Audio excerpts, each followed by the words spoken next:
Hi, I'm Dawn Jenyce. On this episode of Authentic Living, I interview Jenn Henry.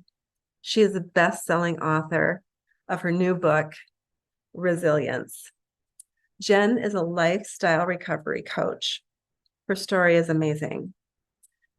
She starts off as a normal child in California on a horse ranch. Unfortunately, she ends up with the wrong crowd and ends up addicted to drugs, bad drugs, and eventually ends up in prison. All of a sudden, one day, Jenn had an epiphany. She got a message. She changed her life.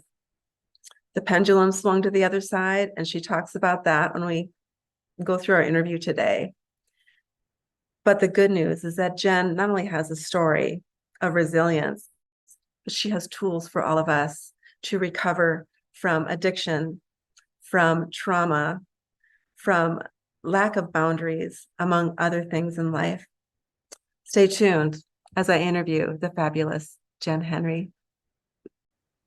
So, Jenn, I was just paging through your beautiful book that I got, and I got the paperback version, but I think I'm going to go ahead and just order the hardcover too, because I'm in love with your book. There's some things that I love about it, which is the fact that those of us that are dealing either with recovery or recovering from trauma, or just learning that we need to set some boundaries and we don't know how to get there. Whatever it is, your book addresses all of that. But what I was going to say is what I really like about it is, one of the things I like about it is the fact that the chapters are somebody with a short bandwidth like me right now is able to digest it one chapter at a time because it's not intimidating. The chapter 10 on gardening, which is one of my favorites because I'm a gardening person, is 2.5 pages long. Like it is, I'm like, I can read that this morning. You know what I mean? Mm-hmm. Some of us that are recovering from some hard thing have short bandwidth. And you, it's like you knew that. I identify, right? I identify. Yeah. Absolutely. Yeah. I mean, that was my whole hope was that if you wanted to sit down and read this in one sitting, you absolutely could. If you wanted to use this as a reference book, you absolutely could. If you wanted to take it in bite-sized chunks through each pause and reflect, you could. Because for those of you that don't know, there are points in throughout the book that are called pause and reflect, and it gives you an opportunity just to think about what you just read, where you might identify where that may have been coming up for you in your life, and maybe some ideas around how to maybe shift that into a different experience. And so I'm just grateful that hit home for you, that resonated with you, because I know that that's how I like to read, is in chunks so that I can actually process it. I used to be I'm still an avid reader, but my reading comprehension levels used to be through the charts. After everything I've been through, from trauma to drugs to just everything that has tried to destroy my brain, I'm still back on that uphill climb of trying to get new neurons to fire, of neurogenesis, really, of a neurogenetic lifestyle. And that's something that I think I needed. And so I wanted to be able to make sure it was offered to you guys. It's a beautiful offering. So the book we're talking about is Jenn Henry's new book, brand new, just off the shelf, Resilience. And you're doing a book tour right now, and I'm blessed to have you on this podcast as part of that book tour. Thank you for joining me today. And it's an honor to talk with you. But there's just so much I want to talk to you about today. Jenn Henry is a friend of mine. All of you out there listening, we met through a coaching friend. Jenn was referred to me for an issue that I was dealing with. And I just made a phone call to her one day. We're on the same time zone, which was handy. And we spoke one evening, and she just walked me through some of the steps that I personally need to take because I had not yet set my boundaries. and then I went to an event, and there she was sitting there in Chicago. She came from California, I came from Arizona, and we were both in Chicago at the same time. And I saw her across the room, and I had to go up and give her a hug. So Welcome, Jenn, to the Authentic Living podcast. And what you write about, what your mission is all about authenticity. It's all about truly knowing who you are and the journey to get there, because it is. The world gets a hold of us. And it's constantly evolving. It's constantly ever changing. And what I've come to find is that that is my belief. I can only speak for myself, but my belief and experience is that the only way, the only path, the only journey to true personal freedom is authenticity. Right. And it's almost a double-edged sword, because it's like, how do I become authentic if I don't feel free? If I am imprisoned by my own beliefs, by my own concerns, my worries about what everybody else thinks, or this part that I should, quote unquote, shoulding all over myself, I should be playing. Yeah. And so I really wanted to give space and hold space for those that really thought that there was a certain direction their life was supposed to go, or that they only measure up to a certain level, or they're not capable because of certain circumstance. It's all absolute bullshit. It's absolute bullshit. And I call BS on it. And I'm grateful to have the opportunity to do that for my clients, because sometimes we just need a BS meter in our life. And this book is where I can kind of be, what's the word I'm looking for? Omnipresent, in the sense of I can only be with so many clients at one time. And like, as I've grown and as I've like continued to take less and less VIP one-on-one clients, I realize just how important it is for me to be able to expand into as many hearts, as many minds, as many souls as possible, to help them understand that, it is what gives you life, right? It is filling your cup that allows you to fill others, that allows you to pour into others, that allows you to either be of service, or be the best mom, or be the best employee, or the best boss, or the best wife, or the best whatever it is. If we're continuously just being whatever everyone else needs us to be, then how is it that we can truly be what we need to be for them? Exactly. So it's Exactly. such a, again, catch-22, but when you really start to ask the right questions, right? I've been to experts my entire life because everyone was trying to, square peg round hole me, right? And it just never felt right. It never felt good. It never felt aligned ever. And I always thought, God, there's got to be more than this. There's got to be more to it than this. Like, this cannot be what life is, because I felt so, it was, well, and I talk about it in the book, but I was so disconnected. And everybody wants to call it addiction, and everybody wants to blame the addiction. And it's like, wait a second here. It's not that I was necessarily, of course I was addicted to the actual, like what was happening, but why? Like, what was going on? And it was that I was so disconnected from self. I was so much of everything for everyone else that I had gotten lost somewhere in there. My spirit had no idea where to stand. And so it wasn't until I started asking myself the right questions instead of trusting the experts. Right. And I try to make that very clear, is I am not the expert. I am not the know-it-all. My job is not to know your life. My job is to make you the expert of your life. My job is to ask you the right questions. And so I tried to integrate that into the book so that you could ask yourself the right questions, because maybe you haven't been. Very good. And speaking of your amazing book, it just hit bestseller list. It just hit bestseller list. Can we just celebrate that for a minute? Like, seriously, Yeah. that is amazing. I'm Congratulations. like, all the celebrations. I don't know, like. I love it. Congratulations on that. Thank you. It has And we're still working on it. It's definitely a up and down thing, right? And so now I'm saying, okay, so you hit the top of charts and then you go back down because other books come out that are being pushed, and then so I'm like, okay, let's do this. And that's why I'm so grateful to be on your stage today, because I made it a mission with my coaching cohort, right? Like, my sisters in this journey we're on. I said, you know what? I'm going to make it by the end of this year, I'm going to book 100 stages, whether that's podcasts, Facebook Lives, radio shows, TV shows, live stages, whatever that looks like. And it doesn't mean they all have to be done by December 31st, but as long as I can try and get it, just push myself to make sure that, I keep this momentum going, because it is a movement, right? Lifestyle recovery, which is what the book is based on, is a movement. It is a movement. It's your movement. It is your thought leadership. You are a thought leader in all of this. And let's just back up a little bit because I kind of started in the middle here. Let's hear a little bit about Jenn Henry and some of your experiences in life. Share just what you want to today, and where you come from.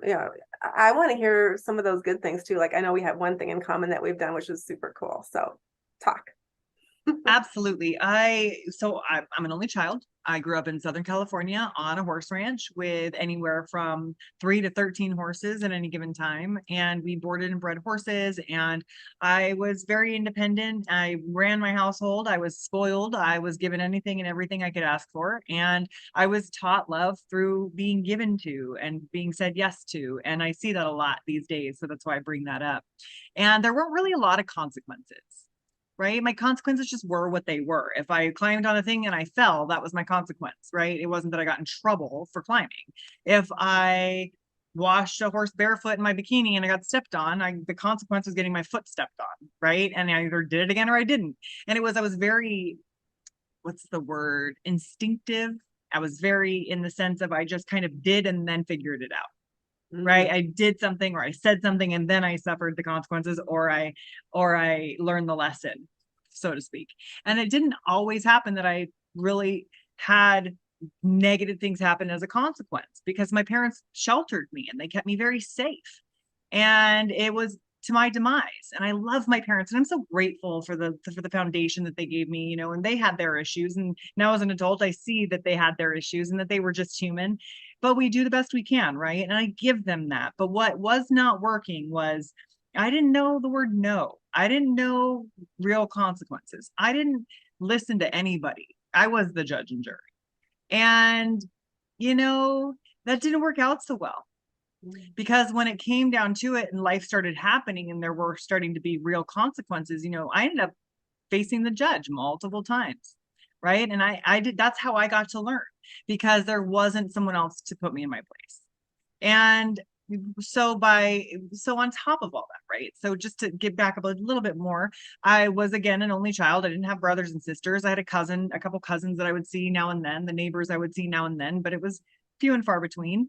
And I just didn't, and even if I did see them regularly, there wasn't that like brother sister connection, sister sister connection. I was just always wanting to fit in, always wanting you to like me. I wanted to make sure that I was whoever you needed me to be so that I'd be okay and I'd fit it, right? And you'd accept me. And that was great until I got into middle school. Because in elementary school, I was super bright, way too smart for my own good. And, I was testing post high school in 5th grade.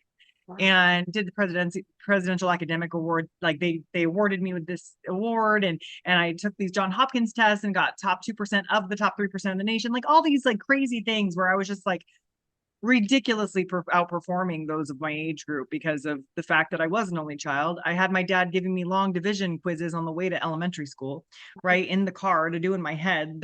My brain just worked differently than other kids. And then I went to public school for 7th grade into a school that I didn't know anyone at, where I felt like I knew more than the teachers, and where the kids asked repeated questions over and over and over because they weren't paying any attention. So I was just like, I'm not doing this. Go hang out in the bathroom. And the other kids that were hanging out in the bathroom, they were bored too, but for different reasons, right? And so, but what they knew was the art of disconnection. What they knew was how to escape. What they knew was how to numb. What they knew was how to kill time. And that's something that I was looking forward to because again, I wasn't okay in my own skin. I was always worried about what everyone else thought. I was always overanalyzing absolutely everything. My brain was going a mile a minute. And then all of a sudden someone introduced me to weed. And the next thing you know, someone introduced me to acid and then ecstasy and then Coke.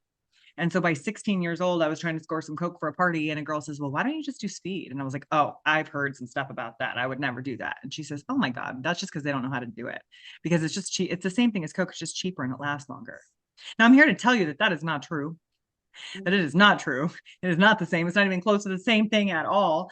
And the minute that that drug touched my lips was, they have a saying that everything that shit touches turns to shit. And it did. And so for the next 2 years, I was always chasing a methamphetamine high. By 17, I had a needle in my arm and I was homeless, and not my parents' fault. It was my fault because I was a risk to myself and to them in their house. And even when they'd call the cops, there was nothing the cops could do until I turned 18. And so when I turned 18, they arrested me off the streets for being completely psychotic, on drugs, out of my mind. And at the time, it was, what year was it? 2005, 4. And they arrested me because I was a risk to myself and to others. Right. And I was institutionalized for, however, I was actually picked up at 17 and institutionalized. And then at 18, I was picked up and I went to jail finally, and multiple times, and then kept getting rearrested. They'd give me some kind of a drug rehab program. I'd get rearrested, more drug rehab programs. Then finally they put me in inpatient, which was what I needed. And I spent 90 days there ish. I left a little early. I won't get into all that, but for the next 4 years, I was clean and sober. I was completely clean and sober. I was in AA and NA and doing the meetings and doing the service and doing the steps and doing the sponsor work. But no one was asking me what I needed. Everyone was telling me what I needed. Everyone told me, you have to do this or you'll die. And you have to be of service or you'll die. Well, I was a hardcore hype fiend codependent. Yeah. People pleasing literally almost killed me. And when it came down to it, and the guy I was with got someone else pregnant 6 months after a miscarriage I had no coping skills still. And that phone was way too heavy for me to call any of these people for them to tell me what to do. I just didn't know what to do. I didn't think anyone else could tell me what to do. And so I went back out. So at 22, I was back on the streets doing my thing, running amok, we'll call it. And then I end up getting arrested and going to prison for the first time. I actually was arrested, out on bail, arrested, out on bail, arrested. So that's a whole nother thing on charges. And I ended up doing half of 16 months, about 8 months and 20 days, was out for a couple months, and then got picked up again for my second prison term. And it was at that time when I finally, this is a very long story that I won't get into today. If you want to read about it, read it in the book. Yes. But I had a moment in that jail cell when I had no drugs left because I'd brought my drugs in with me. I had the needle that I had been using. I was just pushing and pulling blood out of my vein to try and get anything out of that cylinder that I could, anything that was left. And really what I realized in that moment, I got to have a beautiful spiritual experience and out of body experience where I got to kind of see myself for the first time and what I actually was looking like and what I actually was like. I got to see my existence, and it was the most heart-wrenching, devastating, guttural, like gutting thing I'd ever seen or felt. And yet in that moment, I was able to have clarity around the fact that there is this peace inside of me that is still here, whether I like it or not, after everybody has abandoned me, after everybody has shunned me because for good reasoning, including myself. There's still this piece of me that's here. The piece of me that's like God, the piece of me that's like the highest version of myself, the piece of me that can transcend all this BS, the piece of me that is enlightened, the piece of me that knows why I'm here. And I may not be connected to that piece, but it's here. Yeah. Otherwise I wouldn't still be here. This consciousness, this awareness, right? And, that was actually shown to me because I'm going to take a really long story and shorten it. I had run out of drugs and I was not in the best mind state, because it'd been years since I'd been off drugs. And my bunkie was not thrilled with the way that I was speaking to her. And as I lunge at her, she picks me up, throws me in the corner of the cell, and throws a Bible at me and says, "You need God, bitch." Excuse my language, but quote unquote.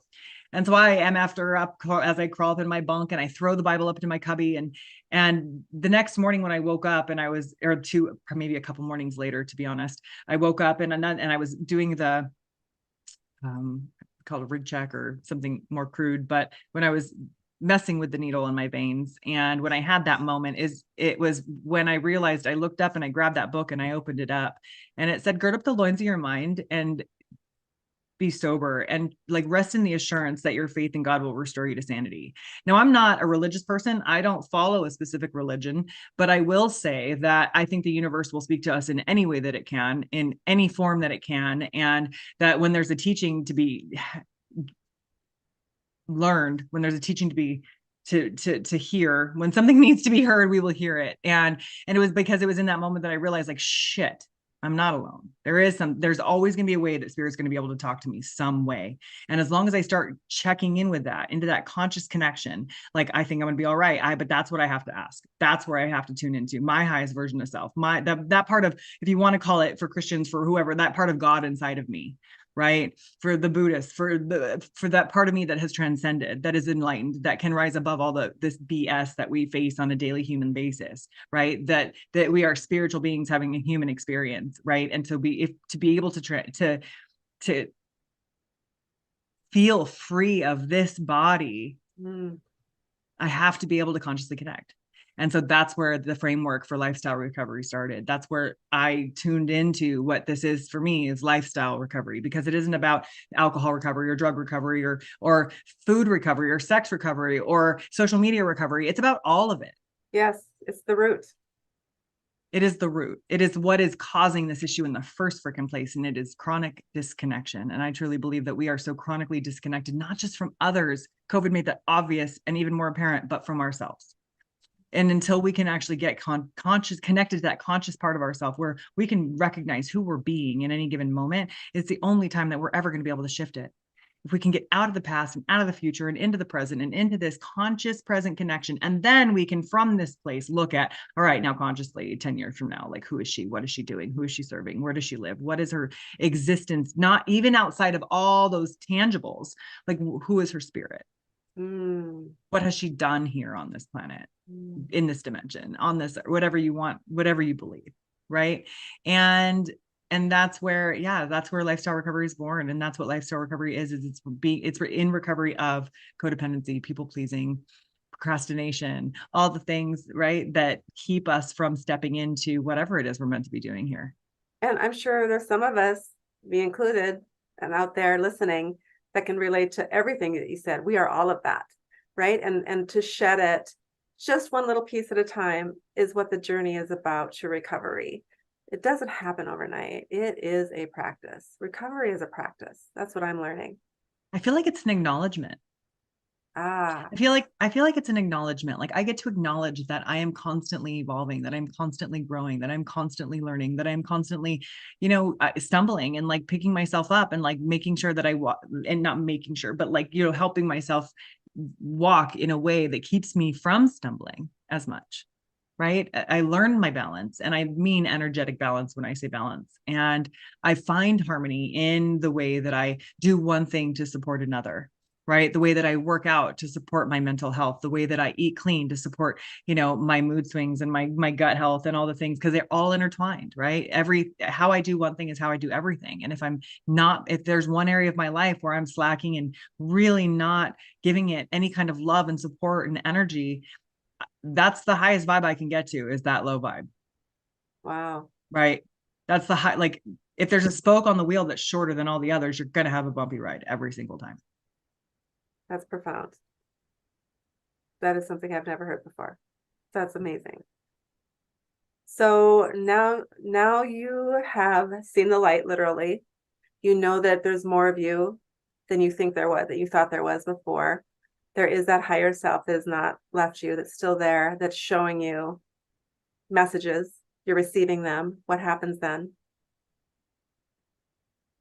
Oh, again, like, the word omnipresent is coming up a lot for me. And I chose that as my word for the beginning of the year. But before I could get to omnipresent, I had to get to visible, because I had been hiding in the shadows. I share stuff, and there's times I'll go live randomly. And there's times that I do post stuff, but I mean, actually being visible and present and fully in front of whatever I'm in front of, right? If I'm here and I'm on this podcast, this YouTube show, then I am making sure that there, regardless of what else is going on around me, that I'm fully present and visible to those that I'm speaking with, right? And I don't mean it just in a physical sense. I mean in an emotional and a physiological sense. And then once I finally was able to start doing that, now with the book, right, there's no real, like, that's the ultimate visibility, right? And being able to be in places that I'm not.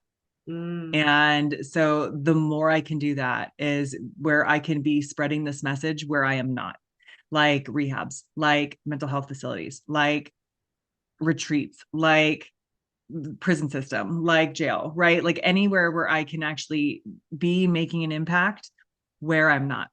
And that's the goal. That's what's next. And so that's where these stages are coming from. That's where I'm, finally diving into actually doing ads instead of just organic outreach, right? Like, I'm actually stepping into the world of ads, because I've never Wow. really done that. Everything I've done has been 100% organic up until this point. And so it's interesting, right? Like we're evolving. And so like my VA, I'm paying for her training so that she can evolve with me and make sure that she can keep up with all the new AI and all the different tools that we have at our disposal that we all tend to be and hesitate around and be scared of at first, right? And I'm just starting to really venture in and dig my toes into that a little bit, dip my toes into it. And so right now, really creating the movement, getting the movement started, and then beginning the next part of this series. I don't know that this book will specifically be part of the series, but it will be the beginning of, because I'd love to do 6 more books around the framework, each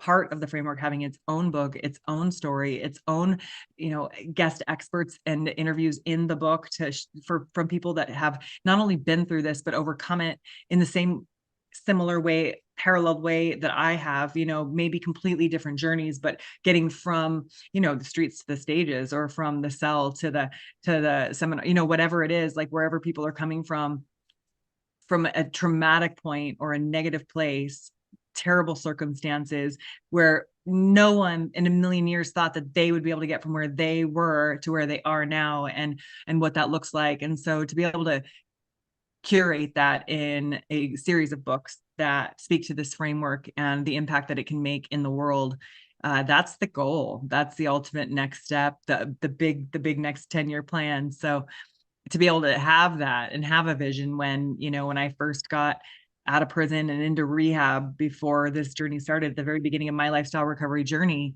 they wanted to know where I wanted to be in a year, and I just laugh at them because I didn't even know what I wanted for lunch.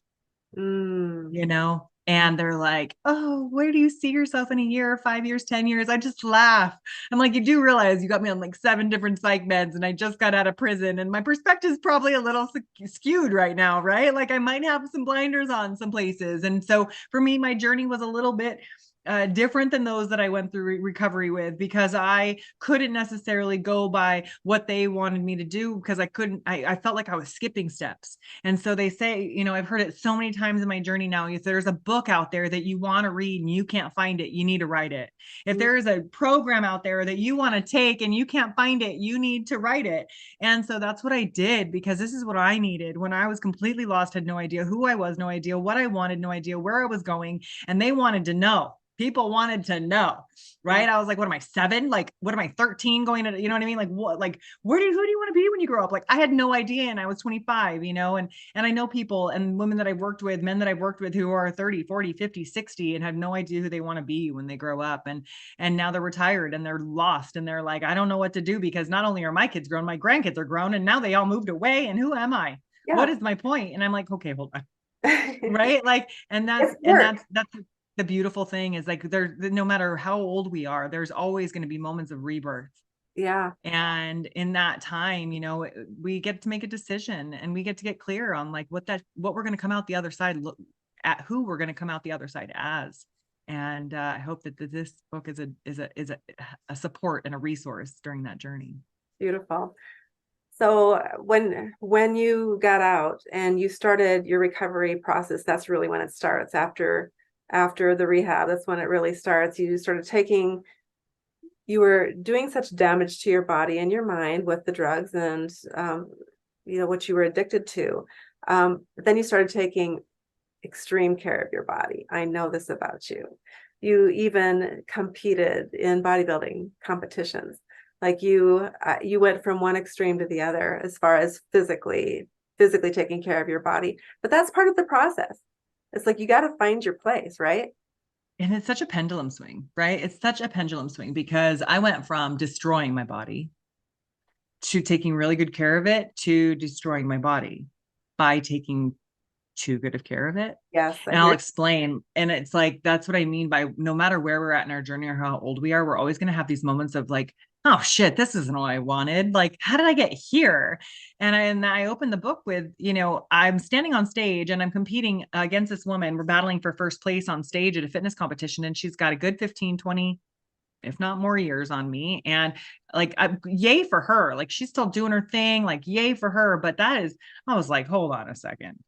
We're both on the same stage competing for the same thing, which is a plastic trophy and a chance to hopefully be able to compete again to win money if I win that show. What pro sport doesn't pay you? right? And like just thinking about these different things and look what these women and these men need to do in order to qualify for first place. And it wasn't all about the food, and it wasn't all about the exercise, because I'd given that 130%. I'd given my body to this process. I'd given my nutrition to this process. I'd done everything to the point of orthorexia, where I wouldn't eat a fry if it wasn't weighed. Yeah. And it's really interesting to me how we will find, like, who we are comes through in everything we do, no matter how many times we change what we do. And until we shift who we actually are, until we shift who we're actually showing up as, we're going to keep repeating the same patterns. Because now all of a sudden I haven't had a period in 3 years. I've been off my cycle for 3 years because I've been under 12% body fat and my hormones were going ape shit. My kidneys were shutting down. They were talking about stage 2 kidney failure, because stage 3 actually, because of the fact that I was eating like 180 grams of protein a day and my body couldn't break it down. I was losing my hair. I was contemplating using steroids. I was messing around with stuff that's in between, not quite there yet, but totally contemplating it because I wanted to get first place. And there was no way. It was like giraffes to zebras. There's no way that someone who's not doing drugs can be anywhere in the same field as someone who is. It just doesn't happen. And so all these things are going on, and I'm completely compromising who I am. I haven't been going out with friends at all. I don't go out to dinner. I don't go out and do anything fun. I'm in the gym constantly. I'm constantly pinching my skin to see if I've gained any body fat at all. And I'm literally pinching skin at this point, right? Like disgusted with myself, contemplating, like wearing rib pinchers, right? Corsets to try and bring my SpongeBob square waist in, right? And all of this time, people are coming up to me going, "Oh, God, I want to look just like you. I want to be healthy." And I'm like, hold on a second. You got to pick one, because this is not healthy. I'm killing myself to look like this, because we are not supposed to look like this. But now, because so many people do, and because of social airbrushing and all the things, right? It's not just in magazines anymore. It's in our day-to-day, in our face, in our people that we love and care about, posting these things that are not them. And I just completely broke down about it. I had a whole thing. I stopped eating clean, stopped working out, gained 40 pounds, was on the couch, binge scrolling on something. And I came across the health coach certification for Health Coach Institute. And it was a 6-month program. It was like $6,000 at the time. I think it's like double that now, whatever. And of course, the Facebook, knew what I wanted and had been listening to my deepest desires, because, I click on it and I end up getting an interview with them and talking to them about what they offer and everything and what health. And I really dove into what health coaching really was. And I'm talking about real health coaching, right? Real core competencies, real guidelines, because I see a lot of network marketing stuff that makes you claim that you're a health coach because you sell these health products. And that's just not the case. If you're not educated about what it is that you're doing with your clients, you really need to be careful about using the term health coach. But now it's so oversaturated that I refuse to use the term. And that's why with what I do, that's why I do lifestyle recovery. But I digress. I went and scrolled off. Well, you're getting off the couch now, and you're deciding to get your health coaching certification. So I get the certification, right? And I started, because I knew that what I had been doing as a personal trainer for the last 7-8 years was not what I wanted. That wasn't the goal anymore. When I first got out, and I thought, okay, I was the one who got out when I was in rehab, and I got off all my medication. I was coming out of my skin because I wanted to learn how to feel in a safe space. So I got off all my meds, and now I'm so uncomfortable, all this nervous energy, and I get on this treadmill and I start moving my body, and then I get out and I keep running, and then I learn about weightlifting, and then I learn about eating clean, and then I learn about actually feeding our body and fueling our body, and how to actually get 2,500 calories in or 2,000 calories in a day, and what that actually looks like. And then people were stopping me going, "Oh my God, what do you do?" And I'm like, "Oh, I do hair." Because back when I got sober, I'd gotten my small snippet. I'd gotten my cosmetology license back when I was 18, right when I got sober at first. And that has carried me for the last 20 years as a hustle for me and a way to bring income. So that's, that's why I'm a multipreneur, because I do hair. I've written the book. I have a coaching program, and I do social media marketing for my parents' companies. So there's a lot of hats. You're pretty much Wonder Woman. Pretty much. Yeah. No. So, with this whole, realization of at first I thought, oh, this is how I'm going to support people. This is what I'm here for. I'm going to teach people that fitness can save your life in so many different ways. Right. And it absolutely can. But what I realized very quickly, it took me 7 years, was that it's only a piece. right? Yeah, we're giving it our all in maybe we're even doing it in the kitchen, but most people, they give it their all for an hour a day at the gym max, right? But who are they being the other 23 hours a day? And so that's what I wanted to be able to support my clients in. Who were they when they were looking in the mirror? Who were they when they were behind the wheel of the car? Who were they when their kid drew on their wall? Yeah. Who were they when the person didn't show up for their appointment? Who are they showing up as in the world? And that's when I started learning about coaching and realizing like that's our job, is to help people, at least for the work that I do, the line of coaching that I do, is how to help people identify really what they believe is true about the world and how they identify in it. And once I started diving deep into that work, I was like, okay, I found it. This is it. And this is it. Because what we believe to be true matters. And that's if anybody walked away with anything that I say today, what you believe to be true matters every time. And I am is the most powerful statement in the human language. I am. And I am. And you better be really clear about what even your subconscious is saying about you. And what you are claiming for yourself to be true. That chapter popped out at me too. I studied it hard. It was like 4 pages. Like seriously, you guys, read this book. It's so good. And it's so inviting to read. It's inviting. From the beginning of the book, your story, it's so like it's a big story. Like seriously, Jenn, it's amazing. So lifestyle recovery is your term. It's what you do. It's all about lifestyle and recovery in that. And I'm sure if you put those 2 words together, you guys can see exactly what this is. What would you say to anybody that's listening right now that may not know what to do next? Where do they go? What do they do? There really are so many options, right? I mean, that's really like that's a huge, there are so many options when it comes to like what the right answer is for someone when they ask, what do I do? And that would really be to start asking yourself, to start developing the art of noticing. And because when we start to notice how what we're saying makes us feel, how what we're doing makes us feel, right? This is a self-reflection thing, because it is really, I digress. I always get this question, like, well, how do you know that that's not, don't you feel like that's narcissistic?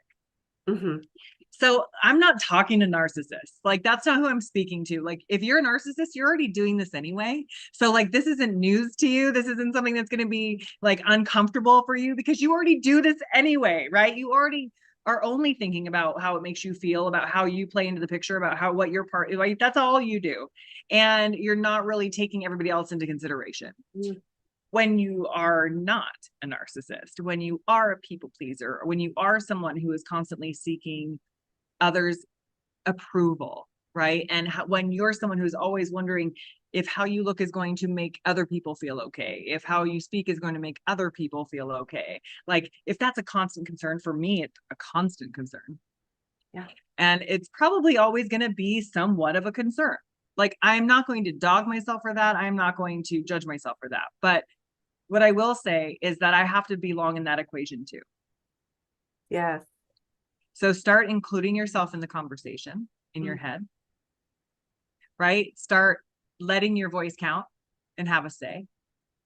Because, yes, everyone else can absolutely have a say if you want them to, but make your voice a little bit louder and start noticing where you may need to be a little bit louder. Amazing. Amazing. How simple is that? Yet we needed to hear that message, Jenn. Thank you so much. Absolutely. Oh, and I will say this, I do have, there's a QR code. We didn't talk about it yet in the book, where you can scan your phone, just scan the QR code, and it comes up with the book portal. So unleashingresilience.com/book-portal is the link. It's just unleashingresilience.com/book portal, and you can sign up for free. It's a free course, free membership course, and it has all of the pause and reflect questions that are in the book in the book portal. And we're slowly adding more and more videos to it. Right now, there's videos around mirror work. There's a video around stretching. There's a video around, and these are older videos. And so I will absolutely be getting someone to help me shoot them more professionally. But for right now, it doesn't matter, right? Better done than perfect. I got it up there. I'm like, oh, but this doesn't look like something like a famous published best-selling author would put out. Yes, it does, because I just did it. That's right. That's right. Right? You did. This is what it looks like now, because I just did it, because my voice matters. The way I want to show up in the world matters. It doesn't have to be perfect. The way it is absolutely perfect. Right? Like the way I show up is the way I'm supposed to show up. And that's all I can do. My best is enough. And so, you know, as I get better, I will get better. And as I grow, the book portal will too. We are, of course, still updating all the videos for the different pause and reflects in there. And so, but I just love being able to offer a free resource for those of you that maybe just need a little extra support. You know, you've kind of got things figured out and just need a little bump or a little, maybe how to ask yourself a couple of the right questions for you. Those are there for you. So definitely take advantage of that. Wonderful. And I got my book on Amazon. I believe it was $13, and all these free resources are in the book with QR codes. So yes, the art of doing it anyway, even if it's not perfect, just show up. That's a great last word for our podcast today, Jenn. Thank you so much for your time today. And I'm going to read this from cover to cover. I think I'm almost done already, but it's a beautiful piece of work, and as are you. Thank you, Jenn. Thank you so much for having me, Dawn. It's been a pleasure. My honor. All right, we'll see you all next time on Authentic Living. Bye.